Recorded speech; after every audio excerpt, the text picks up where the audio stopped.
Welcome to special focus. ఏదైతే బీజేపీకి సంబంధించి పొత్తులో క్రమంగా టీడీపీ ముందుకెళ్తున్నటువంటి పరిస్థితి బీజేపీ ఆహ్వానం మేరకు అనేది ప్రస్తుతం చర్చ ఏపీలో.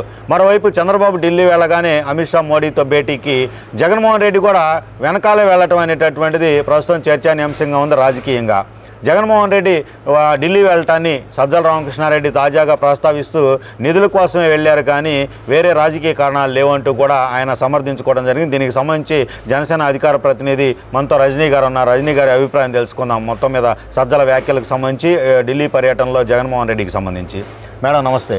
సజ్జల రామకృష్ణారెడ్డి గారి వ్యాఖ్యలు చూస్తే కనుక ఆయన ఢిల్లీ వెళ్ళింది ప్రజల కోసమే, నిధుల కోసమే అనేటటువంటి అభిప్రాయం. కానీ రాజకీయంగా మాత్రం ప్రజల్లో చర్చ జరుగుతుంది. చంద్రబాబు వెనకాలే వెళ్ళాడు జగన్ అనేది ఏమనుకోవచ్చు మేడం?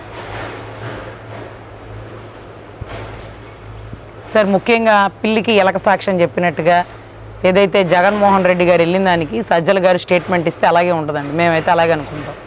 అదే రకంగా నిధుల గురించి వెళ్ళాడంట. 4 గోడ అంటే గదుల్లో చెప్పండి ఈ మాటలు, మీడియా ముందు కాదు. నిధుల కోసం వెళ్ళాడని అంటున్న రాష్ట్ర ప్రజలు. ఇన్నిసార్లు జగన్మోహన్ రెడ్డి గారు ఎప్పుడు టూర్ ప్లాన్ అవుతుంది, ఎప్పుడు టికెట్ కొట్టించుకుంటారంటే ఏదైతే వివేకానంద రెడ్డి గారి మర్డర్ కేసులో అవినాష్ రెడ్డి గారి వాదనలు బిగిన్ అవుతున్నాయి. రేపటి రోజు సుప్రీంకోర్టులో అయింది బెయిల్ పిటిషన్ వస్తుందంటే ఆ ముందు రోజు 2 రోజుల్లో ఢిల్లీ పోతారు. మళ్ళీ అది వాయిదా పడుతుంది. ఇదే జరుగుతున్న వ్యవస్థ. అదే రకంగా 25-23 ఎంపీలు అంటారు కదండి, వాళ్ళు భారీ ఎంపీలు పార్లమెంట్లో. అంతమంది ఎంపీలు ఉండి స్పెషల్ ప్యాకేజ్ ఏమన్నా తీసుకొచ్చారా రాష్ట్రానికి? పోలవరం నిధులు ఏమన్నా విడుదల చేయించారా? ఏం అడుగుతారంటే సామాన్యుడికి అందుబాటు ధరలో సినిమా టికెట్ ధర 100 రూపాయలకే మీ చెంతలో, మీకు లేదు చింత. ఈ పనికిమాలిన స్టేట్మెంట్ కోసం వీళ్ళని పార్లమెంట్లో కూర్చోబెట్టాడా? ఒకడేమో వాళ్ళంతా చూపిస్తాడు గోరంట్ల మాధవ్, ఒకడేమో ఏటు విజయసాయిరెడ్డి గారు అప్పుడప్పుడు కోర్టులకు హాజరవ్వకుండా నేను ఎప్పుడు పార్లమెంట్లో బిజీగా ఉన్నాను అన్నట్టుగా స్టేట్మెంట్లు. ఇంకొకటికి భాష మాట్లాడదామంటే హిందీనే రాదు పాపం కొంతమంది వ్యక్తులకి. సో ఇలాంటి వాళ్ళని తీసుకుని వెళ్ళి అక్కడ కూర్చోబెడితే, ఇంకొకటి మార్గాని భరత్ గారు అయితే ఏకంగా పాపం టిక్ టాక్ స్టార్, ఆయన ఇక్కడ మాట్లాడతాడు కానీ అక్కడ మాట్లాడలేడు. అదే రకంగా నందిగామ సురేష్ గారికి పాపం మాట్లాడదామంటే ఇంగ్లీషు హిందీలో ప్రావీణ్యత లేకపోవడం వల్ల భాష రాదు. ఏమనంటే ఆంధ్రాలో మన ప్రావీణ్యత చూపించవచ్చు కానీ పార్లమెంటు సాక్షిగా మోడీ గారికి ఎదురుగా లేకపోతే సభ్యుల మధ్యలో ఒక స్టేట్మెంట్ కనీసం రాసి ఇచ్చిన స్క్రిప్ట్ అన్నా చదవయ్యా అంటే ఇంతవరకు ఆయన స్టేట్మెంటే మేము పార్లమెంట్ సాక్షిగా వినలేదండి. ఇలాంటి ప్రబుద్ధులను తీసుకుని వెళ్ళి మేము పార్లమెంట్లో కూర్చోబెట్టి రాష్ట్రం గురించి ఏ ఒక్క విషయాన్నైనా మీరు చర్చించారా?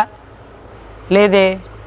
కనీసం 3 రాజధానులు కావాలన్నారు. 3 రాజధానులు అవసరం ఉంది, మా రాష్ట్రాన్ని మేము డెవలప్ చేసుకుంటాం అనే విషయం గురించైనా వీళ్ళలో ఏ ఒక్కరన్నా మాట్లాడారా? మాట్లాడడానికి భాష రావాలిగా చచ్చి. ఇవన్నీ రాదు. ఇప్పుడంటే స్పెషల్గా నిధుల కోసం వెళ్ళారంట. ఏ నిధుల కోసం అమ్మా? ఎలక్షన్ ఖర్చు పెట్టాల్సిన డబ్బులు రావాలా? తెచ్చుకోవడానికి ఏమన్నా దారి మళ్లింపు అవకాశాలు ఏమైనా కల్పించాలా? అందులోనూ మోడీ గారు అదే రకంగా 3 పార్టీలు కలిసిపోతున్నాయి. దయ ఉంచి మీకు ఎంత ప్యాకేజ్ కావాలంటే అంత ప్యాకేజ్ ఇస్తాను, వారితో మాత్రం కలవకండి, వారితో మీరు కలిస్తే నా పతనం బిగినైనట్టే. ఇప్పుడు వరకు నన్ను కాపాడారా? నన్ను బావిలో పడిపోయిన వాడిని బయటకు తోడారా? ఈరోజు రాష్ట్ర ప్రజల్లో కొద్దో గొప్ప వైసీపీ బీజేపీ కలిసి ఉంది అనే ఒక స్టాండ్ని జనాల్లోకి తీసుకెళ్లారండి. ఏది వాళ్ళకి సంబంధించినటువంటి బీజేపీ అధ్యక్షులు ఉన్నంత వరకు, అంటే సోమవీర్రాజు గారి వరకు. పురంధేశ్వరి గారు వచ్చిన దగ్గర నుంచి వారు 1 సైడ్ అయిపోయిందండి. నీ కల్తీ మందు గుట్టు బయటకు లాగుతా రాష్ట్రం విధ్వంసం చేస్తున్నావు, అంతు చిక్కనేటువంటి కొన్ని వేల కోట్లు మందు ద్వారా పక్కకి దారి మళ్ళిస్తున్నావు, ప్రతి దానికి లెక్క చెప్పట్లేదు, రాష్ట్రంలో కోట్లు అప్పు తెస్తున్నావు, 10 లక్షల కోట్ల అప్పుల్లో రాష్ట్రాన్ని ముంచేసావు, కార్పొరేషన్ మీద అప్పులు తెచ్చావు, యూనివర్సిటీలు మెడికల్ యూనివర్సిటీల మీద అప్పులు తెచ్చావు. పేర్లు మార్చడం ఏంట్రా పనికిమాలినోడా? చేతనైతే దమ్ముంటే కట్టుకొని వాటికి పేర్లు పెట్టుకోవాలి కానీ ఎవడో పుట్టిన బిడ్డకి నేనే తండ్రిని అని చెప్పుకోవడం ఏంటి? మెడికల్ యూనివర్సిటీ పేరు మా నాన్నగారి పేరు ఎన్టీ రామారావు గారి పేరు ఉంటే దాన్ని మార్చి మీరు వైఎస్ రాజశేఖర రెడ్డి గారి పేరు పెట్టడం ఏంటి? కావాలంటే ఇంకొక యూనివర్సిటీ కట్టుకొని పెట్టుకోండి. యూనివర్సిటీ కట్టడం వాడి వల్ల అవుతుందండి? అవ్వదు కదా. అదే రకంగా ఉద్దానం కిడ్నీ బాధితులకు ఏదో తెచ్చానని చెప్తాను.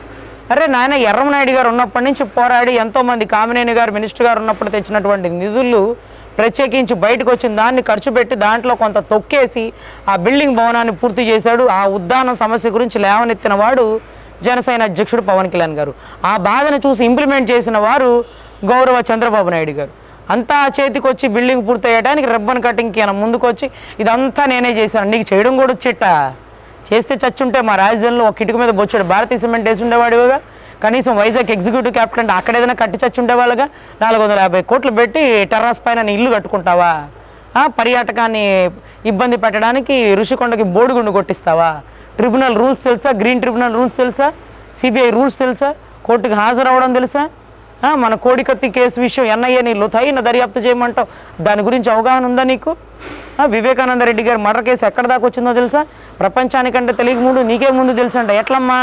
చలక జ్యోతిష్యం ఏమైనా చెప్తావా? లేకపోతే గవ్వలేసి ఏమన్నా పాచికలేసి చెప్పావా? ఎలా తెలుసు చెప్పు వారికి సమాధానం. వీటి అన్నిటికీ చెప్పకుండా వెళ్ళి సెంట్రల్కి వెళ్ళి నిధులు అడిగాడంట, అది కూడా ఢిల్లీకి. ఇన్ని సంవత్సరాల్లో ఆయన ఢిల్లీకి వెళ్ళిన ప్రతిసారి ఎందుకు వెళ్ళాడో ఎప్పుడు చెప్పలేదండి. ఇప్పుడు మాత్రం నోరు తెరిచి నిధుల కోసం వెళ్ళాడంట. ఎవరు అడిగారు చచ్చి మనల్ని? ఏదో ఒకటి చెప్పాలి కదా. వాళ్ళు ఎలాగైనా వాళ్ళ వెనకాల ఎందుకు వెళ్ళావా అని అడుగుతుంటే సిగ్గుపోయి, లేదండి వాళ్ళ వెనకాల నేను ఎందుకు పోతా, ప్రత్యేక నిధుల కోసం అంట. ఎందుకమ్మా? ఎలక్షన్ ముందు ఖర్చు పెట్టాల్సిన నిధులు ఏమైనా అవసరమా? లండన్కి వెళ్ళి మళ్ళీ తెచ్చుకోవాలా? సిబిఐ దగ్గర బెయిల్ వేసుకొని బెయిల్ అఫిడవిట్ దాఖలు చేసుకొని మళ్ళీ లండన్ ఏమైనా వెళ్ళాలా? లేకపోతే పూర్తిగా కేల్కతం దుకాణం బంధులాగా స్పెషల్ ఫ్లైట్ వేసుకొని పారిపోతావా? దేనికి వెళ్ళావు? అడగడానికి వెళ్ళావు. ఇప్పుడు వరకు ఏం అడిగావు? రాష్ట్రానికి ఏం తీసుకొచ్చావు? ఇంతమంది పార్లమెంట్ ఎంపీలు నీకు ఇస్తే నువ్వు ఇదేనా చేసేది?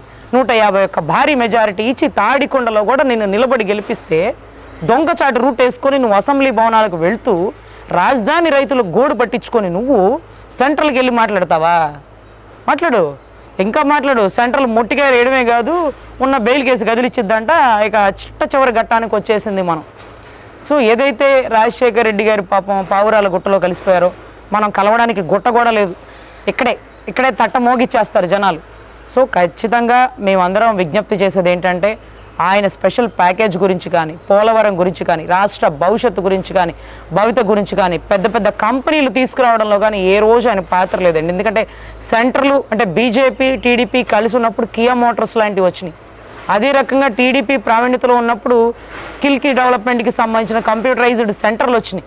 కానీ మన నాయకుడు మాత్రం సందుకు ఒక సచివాలయాలు పెట్టడంలోనూ, ఆయన వర్గాన్ని పెంచుకోవడంలోనూ, ఏదైతే గవర్నమెంట్ ప్రభుత్వ నిధిని అంతా కొల్లగొట్టడంలోనూ, పోలవరం పూర్తి చేయకపోవడంలోనూ ఆయన ముద్ర వేశారండి.